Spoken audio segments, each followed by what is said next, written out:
మహబూబ్నగర్ జిల్లాలో పత్తి రైతులంతా కూడా తమ పంటను పండించుకున్న తర్వాత విక్రయించుకునేందుకు జిన్నింగ్ మిల్లుల వైపుకు వస్తున్నటువంటి పరిస్థితి.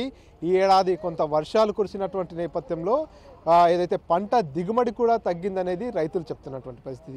ఇక్కడికి వచ్చిన తర్వాత కూడా పూర్తిగా పదుల సంఖ్యలో వాహనాలన్నీ కూడా లైన్లోనే వేచి ఉన్నటువంటి పరిస్థితి. ఒకసారి రైతులు మనతో పాటు ఉన్నారు. అసలు ఈసారి దిగుబడి ఏ విధంగా వచ్చింది, మద్దతు ధర ఏ విధంగా ఉంది, మిల్లుల దగ్గర కొనుగోలు ప్రక్రియ ఏ విధంగా కొనసాగుతుంది అనే విషయాన్ని వారి మాటల్లోనే తెలుసుకుందాం. చెప్పండి, ఏం పేరు మీ పేరు? నా పేరు రవీంద్ర రెడ్డి, ముసాపేట మండల్, నందిపేట విలేజ్. ఎన్ని ఎకరాల్లో పత్తి వేశారు? ఎట్లా దిగుబడి ఎంత వచ్చింది? 8 ఎకరాల పత్తి వేసినాము. 8 ఎకరాలు వేస్తే ఎకరాకు ఒక 4 నుంచి 5 క్వింటాల్స్ వస్తుంది. వర్షం వల్ల కొంచెం ఇబ్బంది జరిగి 4-5 క్వింటాలు వస్తుంది. పండించడం ఒక గొప్ప అయితే అమ్ముకోవడం అంతకన్నా ఎక్కువ ఇబ్బంది జరుగుతుంది. అసలు యాక్చువల్గా ఇది చూస్తేనంటే అసలు పంట వండియాలా లేకపోతే పొద్దుగాలేసి ఒక కూలి పని పోతానంటే నిరుపోవడానికి తినన్నా కూడా హ్యాపీగా ఉండొచ్చు. అంతకన్నా దిగజానం ఏంటంటే నిన్న మార్నింగ్ వచ్చినాము. వస్తానంటే యాక్చువల్గా మేము ప్రైవేట్ అమ్మాలనే వచ్చినాం. యాక్చువల్గా ఇంకా ఊకే దీన్ని పడిగాపులు కాల్చి ఆ డబ్బులు పడతాయా పడవనే ఉద్దేశంతో కూడా ఏంటంటే పడిగాపులు కాల్చేదానికన్నా ఏమో పోతే మళ్ళీ వేరే పన్నెండు చూసుకోవాలని చెప్పి 2 డేస్కి వెళ్ళి ఇక్కడ వెయిటింగ్ చేసినాము. వాళ్ళు ఏంటంటే సాటర్డే సండే అనేది ప్రైవేట్గా కొంటారంట. ఇప్పుడు గవర్నమెంట్కి వస్తాయంటే యాక్చువల్గా మనతో ఏంది ఒక మాది మేము కాటన్ వేసినాము. అగ్రికల్చర్ వాళ్ళు ఏం చేసినారంటే వాళ్ళు ఎందుకో మరి రాసలేనట్టుంది. ఇంకా మమ్మల్ని అడిగినరా అడగలేదా వాళ్ళు ఏదో రాసుకున్నారు. వాళ్ళు అగ్రికల్చర్ వాళ్ళు అడిగితే ఏమంటారు అంటే మాకు ఒక ఈ బిల్లు ఇస్తారు, ఈ బిల్లు రాసి ఇచ్చింది వాళ్ళతో. అంటే ఇది గవర్నమెంట్ ఇచ్చిన బిల్లు, ఈ గవర్నమెంట్ ఇచ్చిన బిల్లు ఇది. ఈ బిల్లు చూపిస్తే మీకు ఓకే అంటారు. వీడికి వస్తే ఏమంటారంటే ఇది చేయనికే మాకు ఒక 1 అవర్ పడుతుంది, మాకు వీలు కాదు, 2 రోజులు అయినా రాని 3 డేస్ అయినా రాని అంటారు. ఇంకా మేము ఎక్కడ అంటే ఆల్రెడీ 2 డేస్ అయింది ఇక్కడ వెయిట్ చేయబట్టి ఇంకా ఎన్ని రోజులు వండుకుంటాం చలికి. ఇంకా అసలు ఇంత దారుణమైన ప్రభుత్వం మేము ఎక్కడ చూడలే. ఇంకోటి రైతులకు అనేది కూడా ఒక బోనస్ అనేది అంటారు. అసలు రైతులు ఈరోజు యాక్చువల్గా వరి అనేది కూడా 80% అనేది కూడా బయటికి అమ్ముకున్నారు. 20% కూడా రైతులు అనేది భయపడుతున్నారు. అసలు గవర్నమెంట్కి వేస్తే డబ్బులు వస్తాయో రావా అనేది అసలు ఇంత దారుణమైన పరిస్థితి. మేము ఎప్పుడు కూడా రైతులు అనేది రాజుని చేసిన దినాలు ఉన్నాయి, కానీ ఏ ప్రభుత్వం గురించి మేము చెడుగుగా మాట్లాడుతుంది. ఇలా వేరే టీఆర్ఎస్ ప్రభుత్వం ఉంది, ఇంతకుముందు కాంగ్రెస్ ఉన్నది, టీడీపీ ఉన్నది, కానీ ఇంత దారుణమైన పరిస్థితి మేము ఏ ప్రభుత్వంలో చూడలేదు. ఎన్ని రోజులు అవుతుంది ఇక్కడికి వచ్చి? 2 డేస్ అయింది. ఎందుకంటే అసలు యాక్చువల్గా అది సిస్టమ్ పని చేయదు. అండ్ ఏమైందంటే హైదరాబాద్లో పని చేసారు ఆర్డరు. ఇంకా ఎన్ని రోజులు అసలు రైతులు అనేది పండించే పంట కన్నా ఆ కావాలి కన్నా ఈడ ఉండడమే ఎక్కువైపోతుంది. ఇంక ఎట్లా రైతులు అనేది రైతులు రాజు చేయాలంటే ఎట్లకెళ్ళి అవుతారు? ఇంత దారుణమైన పరిస్థితి ఉన్నప్పుడు ఎట్లా ఇగో గిది చేస్తే గిది నడవదు అంటారు. ఇంకా ఎక్కడ నడుస్తుంది? ఇంకా రైతు రాజ్యం ఏం నడుస్తుంది? మద్దతు ధర ఎట్లా ఉంది గతంతో పోలిస్తే? సేమ్ ధర ఏం పెంచింది. కేంద్ర ప్రభుత్వం పెంచిన ధర ఓకే, కేంద్ర ధర పెంచింది, రాష్ట్ర ప్రభుత్వం పెంచింది. ఇంకా బోనస్ అనేది రైతులకు బోనస్ అయితే అసలు ఉన్న బోనస్ తిప్పలు దేవుడు ఎరుగు. ఉన్న ఒడ్లు పండించే దానికి కూడా ఆ డబ్బులు వస్తాయో రా అనేది రైతులు అయోమయం ఉన్నారు. అది ఈ రైతులు ఇంతమంది ఉన్నారు కదా, ఎవరైనా నిజంగా నాకు క్లారిటీగా నాకు డబ్బులు పడ్డామని ఎవరైనా ఇంతమంది ఒడ్ల దాంట్లో కూడా ఎవరైనా పడ్డామని ఎవరైనా చెప్పినట్టు చూడండి. మీరు చెప్పండి, మీరు ఎక్కడి నుంచి? మాది వెంకటగిరి, కౌకుంట్ల మండలము. ఈరోజు ఏమవుతుందంటే దాదాపుగా 30-40% ప్రైవేటు వ్యాపారస్తులకు అమ్మిన తర్వాత CCI ఓపెన్ అవ్వడం జరిగింది. ఒకటి ఈరోజు ఏమవుతుందంటే అధిక వర్షాలు పడడం వలన ఈరోజు 5 క్వింటాల నుంచి 10 క్వింటాల దిగుబడి ఎకరాకు వస్తుంది. అయితే ఈసారి ఏమైందంటే దాదాపుగా కూలీల ఖర్చు ఎక్కువైతుంది. 400 నుంచి 500 మధ్య ఏరడం జరిగింది. కనుక ఈ యొక్క 7,500 మద్దతు ధర ఉందంటే ఈరోజు ఈ మద్దతు ధర కాకుండా 10,000 ఉంటేనే రైతుకు గిట్టుబాటు అవుతుంది. మద్దతు ధర కాకుండా గిట్టుబాటు కావటం లేదు. ఎగ్జాంపుల్గా ఈరోజు సీజన్ అంతా అయిపోయింది. ఈరోజు డిఏపి ధర 1,800 పెరగడం జరిగింది. అదేవిధంగా కాంప్లెక్స్ జరగడము రైతుల సీజన్ అయిపోతుంటే ఈరోజు 1,300 పెరిగింది. ఒక పక్క ఈరోజు మద్దతు ధరలను కేవలం 3% పెంచుతూ ఫర్టిలైజర్స్ ధరలు, వ్యాపారస్తుల ధరలు 10% పెరుగుతుంది. మద్దతు ధర కేవలం 3% పెరుగుతుంది. వ్యాపారస్తుల ఫర్టిలైజరు, పెస్టిసైడ్ ఇవన్నీ దాదాపుగా 10-15% పెరుగుతుంది. ఎగ్జాంపుల్గా డిఏపి 2012లో 400 ఉన్న బస్తా ఆ రోజు 5,000 క్వింటాలు ఉన్న పత్తి ఈరోజు 7,000 అవుతుంది. ఆ రోజు 400 ఉన్న డిఏపి బస్తా ఈరోజు 1800 ఉంది. అంటే దాదాపు ఒక 500 రేటు డిఏపి బస్తా ధర పెరిగింది.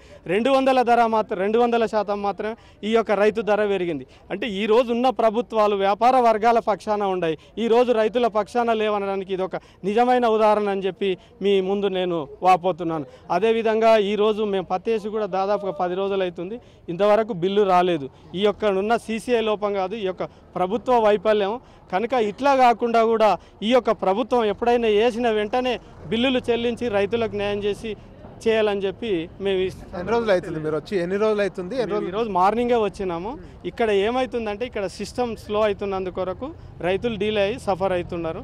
కనుక ఈ సిస్టాన్ని స్పీడప్ చేస్తే రైతులకు న్యాయం జరుగుతుందని చెప్పి మేము భావిస్తున్నాం. మీరు చెప్పండి, మీరు ఎన్ని ఎకరాల్లో పత్తి వేశారు, ఎప్పుడు వచ్చారు ఇక్కడ? మేము 8 ఎకరాల్లో పత్తి వేసినాము.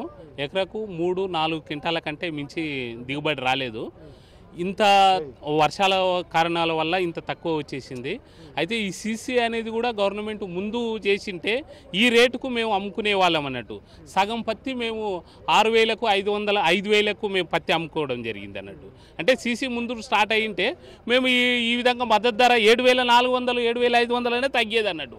కనీసం మేము అట్లా దిగుబడి తగ్గుతూ రేట్లు కూడా తక్కువ రేట్లకు మేము దళారులకు 5,000కు 4,000 నుంచి 4,000, 5,000కు కూడా అమ్ముకున్న రోజులు చాలామంది, నాతో పాటు కూడా మిగతా రైతులు కూడా చాలామంది అమ్ముకున్నారు అన్నట్టు.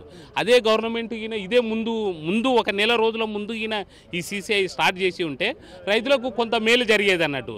ఇది కూడా గవర్నమెంట్ వైఫల్యమే అని నేను భావిస్తున్నాను. ఎట్లా ఉంది మద్దతు ధర? గతంతో పోలిస్తే మద్దతు ధర ఎట్లా ఉంది? అంటే ఇప్పుడు 300 రూపాయలు పెంచిండ్రు. లాస్ట్ ఇయర్ కంటే ఇప్పుడు 300 పెంచిండ్రు. అయినా ఈ ధర కూడా మాకు వలిగేది లేదన్నట్టు. అదే ముందు ఈయన ఈ సీసీఐ కూడా ముందు స్టార్ట్ చేసింటే కనీసం ఈ ధర ఉన్నా కూడా రైతులకు కొంత మేలు జరిగేది అన్నట్టు. కనీసం 5,000, 4,000కు అమ్ముకొని ఎంత నష్టపోయిందో అనేది ఒకసారి మీరే ఆలోచన చేయండి. మేము 2 రోజుల నుంచి ఉన్నాం.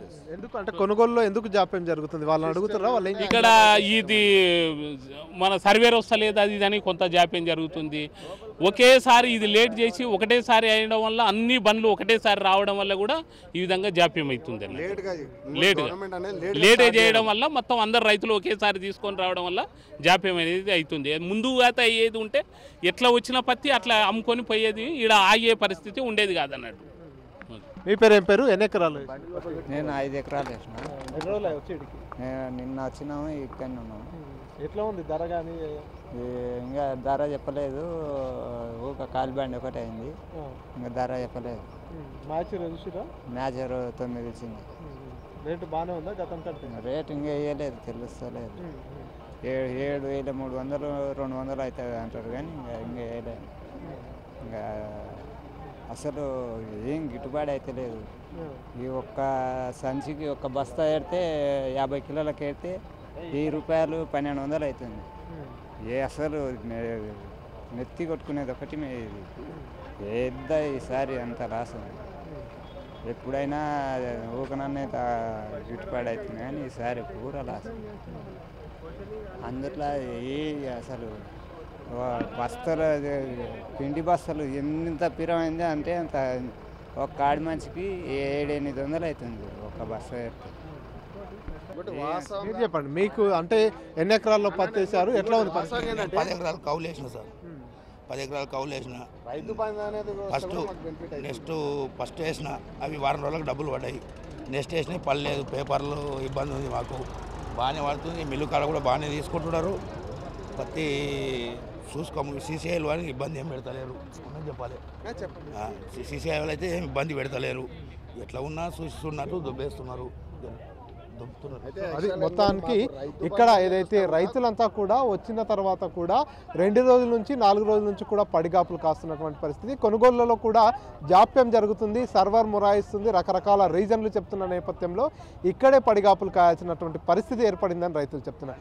పంట పండించేందుకు కష్టపడాల్సిన ఇబ్బందులు ఒక ఎత్తు అయితే అమ్ముకునేందుకు మరో రకమైనటువంటి ఇబ్బంది ఎదురవుతుంది. ఇక్కడ ఏదైతే మిల్లర్లు ఉన్నారో శని ఆదివారాల్లో సీసీఐ కొనుగోలు చేయట్లేదంటూ బయట నుంచి వచ్చేటటువంటి ప్రైవేటు వ్యక్తుల ద్వారా ఇక్కడ పత్తి కొనుగోలు కూడా జరుగుతుంది. కాబట్టి ఈ ఏడాది ఒకవైపు అధిక వర్షాపాతం కారణంగా పంట దిగుబడి కూడా తగ్గిపోయింది. అమ్ముకునేందుకు వస్తే కూడా రోజుల తరబడి ఇక్కడ నిరీక్షించాల్సినటువంటి పరిస్థితి ఏర్పడిందని రైతన్నలంతా ఆవేదన వ్యక్తం చేస్తున్నారు. కెమెరా పర్సన్ నర్సింగ్ రెడ్డితో మణికంఠ, RTV, మహబూబ్నగర్ నుంచి. మరిన్ని వీడియోస్ కోసం ఛానల్ ని సబ్స్క్రైబ్ చేయండి. లేటెస్ట్ అప్డేట్స్ కోసం వాట్సాప్ ఛానల్ ని ఫాలో అవ్వండి. అండ్ లింక్ డిస్క్రిప్షన్ లో ఉంది.